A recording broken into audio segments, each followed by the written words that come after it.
Hello, welcome to today's author. The idea of this particular program is for us to not only get to know our local authors, but do a deeper dive. The process of book writing, how to write a book. It's not as necessarily as easy as one would think. We get a chance to hear firsthand from individuals, from people who have had a chance to write a book successfully and share it. Joining us today, we have Cathy Acampora. Did I say that right, Cathy? Yes, you did. Cathy is the author of not one, but two books. She actually has a third book in the works. Her first book, A Dog for Me, very intriguing title. Second one is Please Don't Hug Me. And I anticipate this might have something to do with the COVID-19 pandemic that we're dealing with. So Cathy is joining us. Cathy, thank you very much for being a guest here on today's author. Thank you for having me, Kevin. If you will, briefly tell us a little bit about yourself. Well, I have a degree in animal science and wildlife biology. I spent 10 years as the head zookeeper at Franklin Park Zoo, and then had a paralyzing spinal injury, so I had to stop. And now I work for the Plymouth County Extension 4-H program. So I've been training and competing with my dogs for about 10 years in agility, rally, freestyle, and pretty much anything I could compete in. And I teach dog training to kids through the 4-H program, and I teach dog safety. Okay. Would you say you were a writer by trade or by happenstance, or more of an avid reader? I would say it was by happenstance. I saw a need and said, I need to write a book for this. Okay. So what made you ultimately, we'll jump right into the first book, A Dog for Me. What made you want to write A Dog for Me? So with my colleague Merida, I've been doing pet therapy, and I was going into schools and just teaching dog safety. And I saw, well, also through walking around, I see a lot of people get dogs and then they don't realize the work involved in a dog, and they haven't thought about it prior. And I also hear a lot of kids say, I want a puppy, I want this, I want that.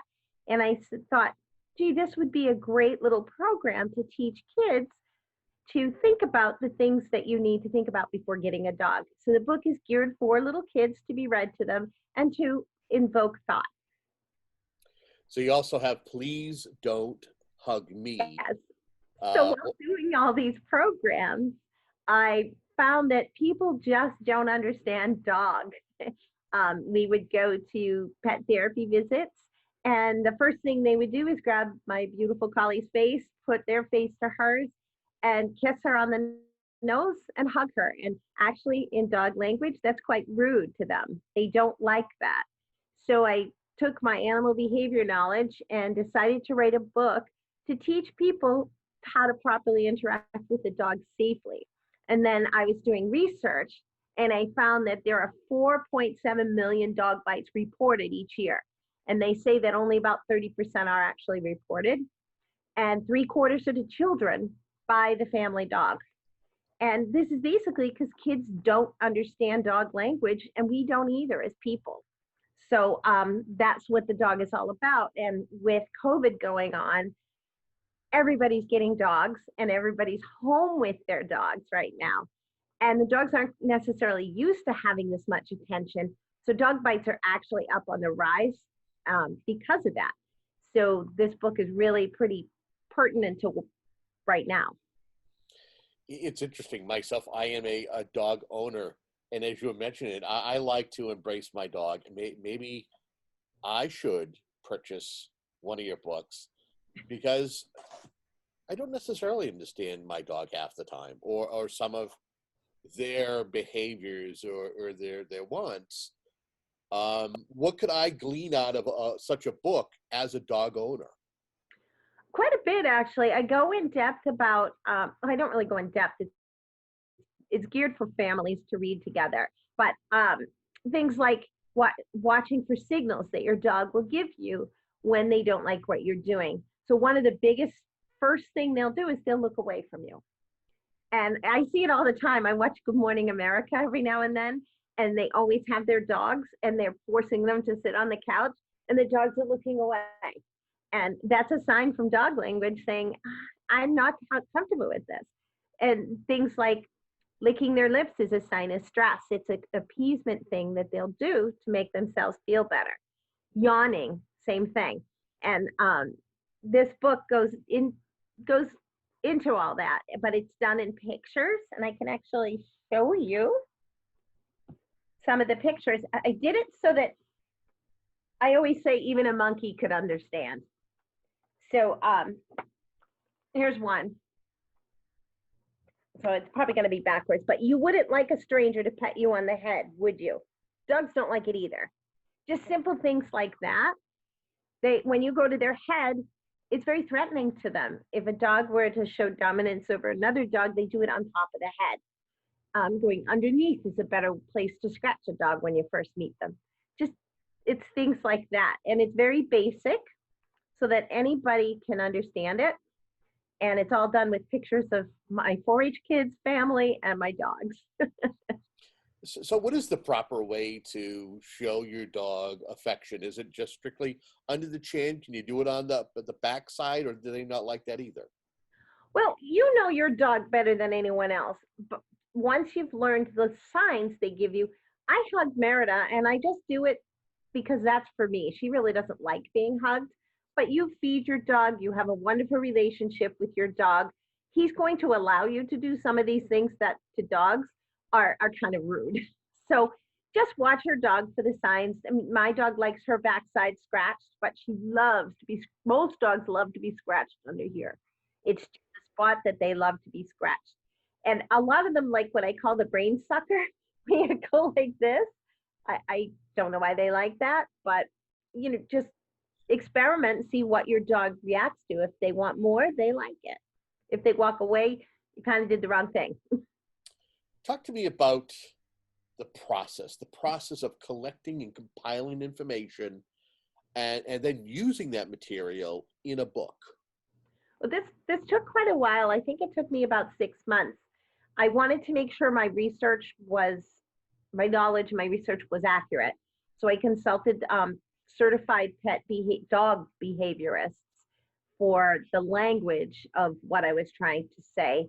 And I did extensive research with the CDC for my statistics and my facts, and then compiled them together and ran it by some experts in education so that I could get the wording right for kids as well as adults. I didn't want it to be too simple for adults, but I didn't want it to go over the kids' heads, which is why a lot of it is pictures. Because quite honestly, as an adult, I kind of like just a simple fact too, And I designed the book so that it could be for families, or a lot of my friends in the dog world have purchased it because they do reading dog at libraries. So they've been giving it to their local libraries. And a lot of my friends who do training require every single one of their customers to read it. So that was kind of the whole goal. Then I had to get the photographs, and I wanted some, so I went through my daughter's Facebook page and her Instagram page and compiled photos, and then I staged them with some of the kids that I knew how to take care of dogs and understood dog language, like the kids in my 4-H club, because I didn't want them to get bit, and had them do some of the inappropriate behaviors with my own dogs. And then, of course, they gave them a cookie afterwards so that the dogs thought it was okay. And then edited that and compiled it all together. I find that most authors who I talk with face roadblocks or setbacks during the process of writing or assembling their book. Did you face any such issues or problems? Not really. The only problems I had were trying to find the right photographs to convey the meaning that I was looking for, and the actual compiling of the formatting and things like that. I'm not a writer, but I'm finding that I enjoy writing, so I'd like to pursue it more. Okay. Did you seek out any expert advice in regards to your material when you put your first draft together? Did Oh you have yeah, somebody read it and say, what do you think? What can I do differently?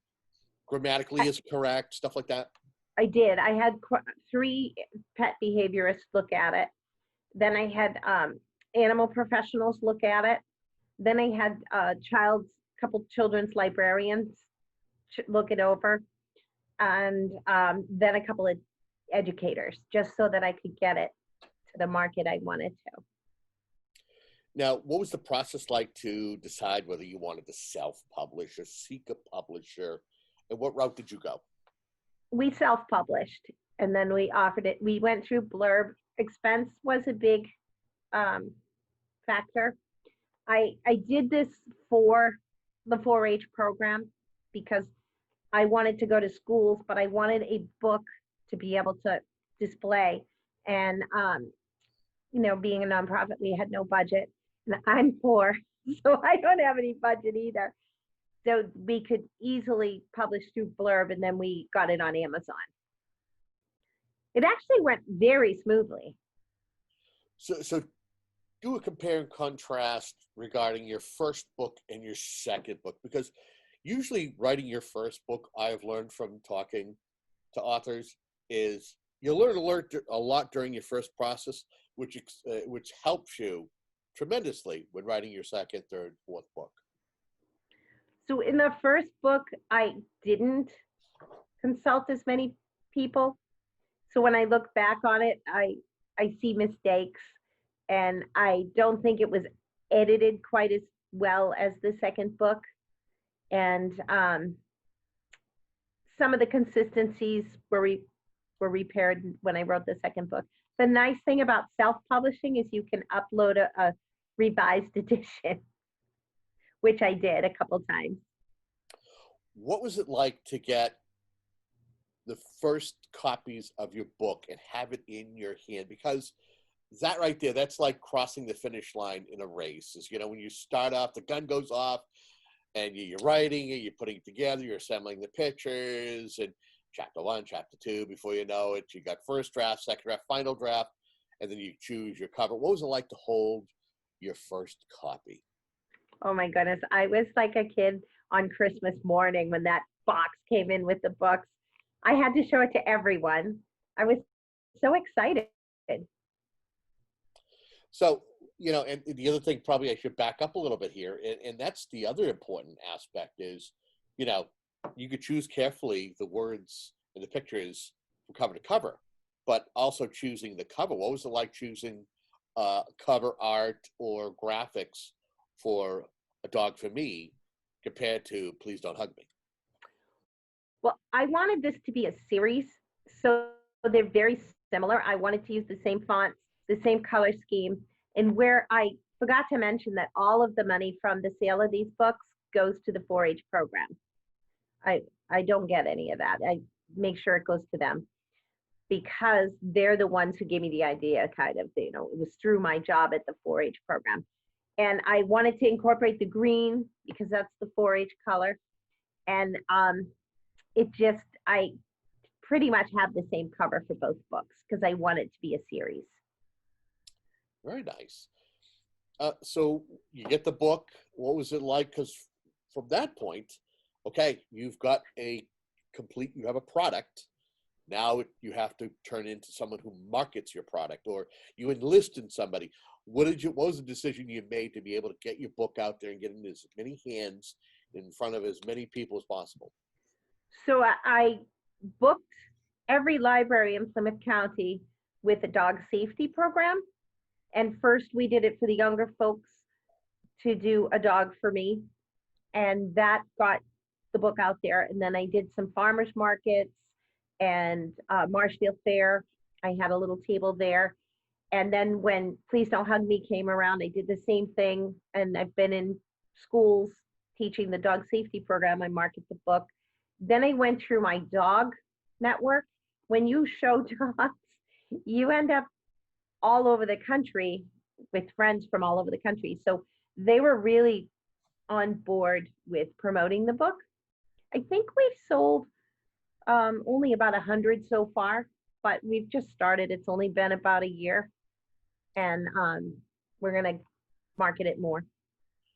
Have you done any book signings? Have you done any library visits? I know during COVID-19, it's hard because that's not necessarily happening as frequently as it used to be, if at all. I mean, the libraries are just opening back up at this point of the conversation. But did you do any of that? We did. We hit every library in Plymouth County and a couple in Norfolk County, and we had a whole bunch scheduled when COVID hit. We do virtual story time every Friday. Merida and I have a virtual story time on her Facebook page and her Instagram account. And we read my books there a couple times, and I promoted it through Instagram and through the Plymouth County 4-H website as well. What was it like doing a book signing? What is it like having people coming up and going, "Can you sign my book?" What's that like? I only had a few come, but it was pretty exciting. They Uh, were interested in Merida, I have to say. really? Oh, you got upstaged by your pet. I'm quite honestly always upstaged by her. Well, who doesn't love a dog? Who Yeah, doesn't? and she's just very, very tractable. She's very beautiful. She's very trained, and she loves people. So she can upstage me any day. And she has a personality too. As anybody knows who has a dog, your dog has a personality. Yes. And you can tell when they're in a good mood, they're in a bad mood. They're expecting certain things at certain times of the day. Hmm. Hey, listen, I need to go for a walk. Let's go. Yes, exactly. They'll tell you. I'm hungry. No, absolutely, which is usually constantly. Um, so I would ask you, you're working. We've teased at the beginning of the program that you're working on a third book. Yes, I want to write a book on choosing the right breed for your situation.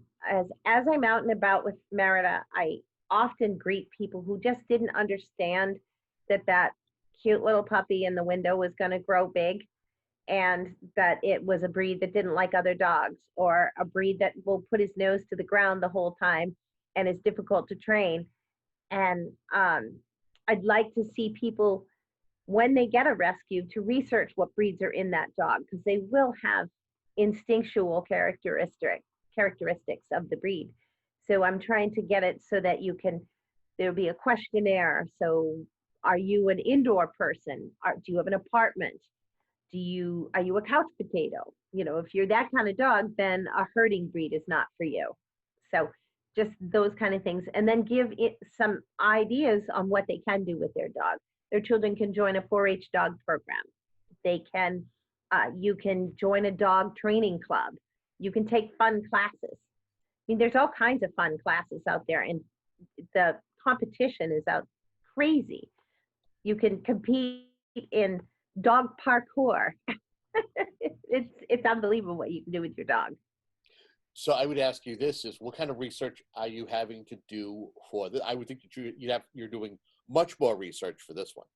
Yes, I know a lot about the breeds because that's part of what we teach in 4-H, but I want to really research the characteristics, the owning of each breed, and then try to figure out where they would fit in everyday life. Do you have an anticipated date as to when you might hopefully have a first draft, or that the folks might be able to, or is this still, it's a work in progress? Yes, it's a difficult work in progress because I'm quite busy right now, so it's kind of on the back burner. So as an author, again, you're working, this is a series that you're working on. You're working on something that you have a lot of knowledge in, and you have a lot of resources in. Is there anything inside your DNA that might want you to go outside of your comfort zone and write other types of books? Well, it's funny you should ask that, because I started a inspirational novel on the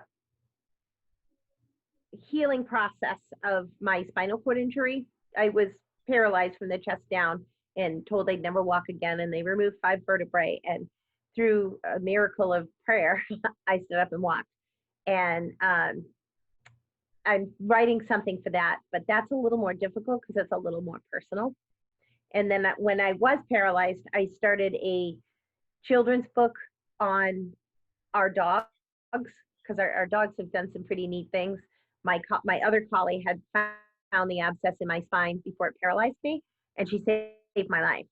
And she was quite an interesting dog in her own right. So I started a children's series on those dogs.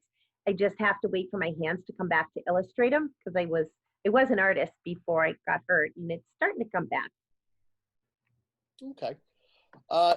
How can do you have a website? Are you using social media to be able to do outreach and connect with people who might want a dog for me or please don't hug me? Yes, you can purchase a dog for me or please don't hug me either on the Plymouth County 4H.org website or on Amazon. It's also available on Amazon. And I can also be reached there. And it's available through Blurb Books and Merida Colley. Her Facebook page is where I do a lot of promoting if I don't do it on the Plymouth County 4-H Facebook page. And I believe that you said that these books are they also available on Amazon? Yes, they are on Amazon, and they're $11 a piece, and all of the money goes to 4-H. That's fantastic. What made you decide to put that? You must really believe in that program in order to want to allow those proceeds Yes. to go to them. Yeah, I am so into dogs anyway, but 4-H transformed our lives into a dog life. My daughter had a Newfoundland collie mix, and the dog outweighed her by 10 pounds, broke her nose twice, dislocated her shoulder once, and the dog was fine for me, but not for my little 9-year-old. So she joined 4-H, and she made the dog into a national champion. Wow. And the other things that 4-H taught her, she speaks better than most politicians, and she was so shy she wouldn't even look at you. And she's a leader, she's got responsibility. That the program is so incredible that I just want to support it any way I can. Do you have any information on you in regards to if someone wants to get involved with the 4-H program? Yes, they can go to PlymouthCounty4H.org or call at 774-404-7020. I will answer the phone. And we are not accepting new members at the moment because of COVID. We're kind of in a standstill. Clubs are meeting by way of Zoom, and our enrollment starts in late September.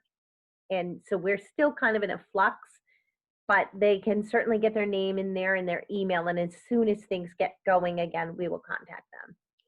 Cathy, anything I haven't asked you about in regards to your two books, the writing process, but you want to take a moment to at least share with any other authors or anybody who might be thinking about writing a book? Maybe you can give your insight on writing a book and help the next budding author. Well, all I can say is just do it. You know, it's not something I ever had on my radar, but everybody I met kept saying, you should write a book, Cathy. You should really write a book. And your life should be a movie or just things like that. So I said, well, you know, I'm not much of a writer. I'm a better speaker than I am a writer, but just do it. Try it and get friends to help you and reach out to people, because I found that everyone has been so supportive, helpful. And, you know, on the back of the book, I have the credits to some of the people who helped an awful lot. I used my niece's kids and my niece's sons, and they loved having their name on the book. And it's just, I say just try it. If it doesn't work, at least you tried. It won't work if you don't try. Best advice that you've received from another author or somebody else who's written books? Anything? One author, I really only had a few that I consulted, but they said to make sure that you have it read by experts to make sure your facts are correct and that your wording is correct. And another author, it just told me to keep going. She said, just keep going. You'll hit roadblocks, but keep keep fighting away and you'll eventually get there. So, You had mentioned that the folks have told you that your life is a movie and you should write books. So if someone had, if some, I'm going to ask you a serious question here. If your life was made into a movie, who would you want to play you? Melissa McCarthy. Really? That's fantastic. Well, we look a little alike, and I've got a quirky sense of humor. Okay, something to keep in mind. Well, Cathy, I want to thank you so much for sharing your craft, your two books, A Dog for Me, and Please Don't Hug Me. And of course, there's a third installment in the works. But we want to thank you very much for joining us today here on Today's Author. Well, thank you so much for having me. You got it. And thank you for tuning into Today's Author. If you are an author,